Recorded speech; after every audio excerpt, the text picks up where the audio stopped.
chấp nhận chiến thắng cho tôi. Nhiệt độ từ 5 đến 20 độ C. Đối trọng à. Kiểu gì tan sọc. Anh Nam, Là gì ta biết là trích xuất từ cây trắng. Dạ, như là đây. Lên những lễ vật để bày. Và sau cả hai phần thi thì tổng số điểm của hai đội đó là 60 điểm dành cho đội England.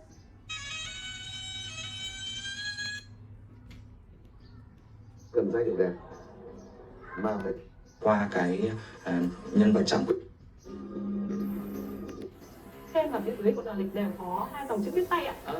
Và khi mà mình uống cái sản phẩm này thì mình có thể Cắm rễ ở đó cũng không thu được gì đâu. Về nhà bàn kế hoạch. Chứ cần thực hiện đó là phải triển khai đi.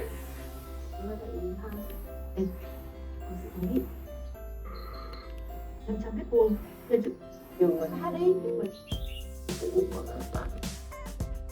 Yếu tố tổ chức thể chế, cấu trúc liệt kế tương tác lẫn vực, tạo lên chất của đổi mới. Những quan điểm này thể hiện hết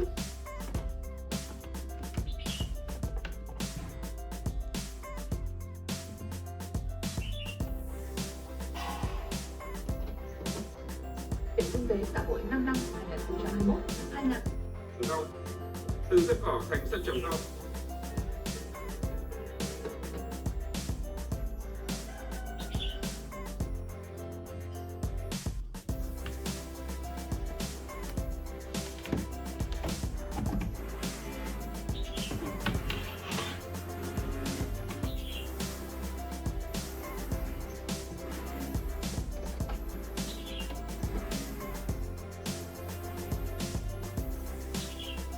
Là loại cây yêu thích của tôi.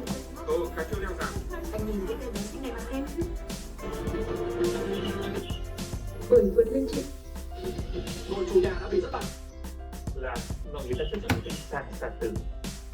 Với cây sạc với ốt.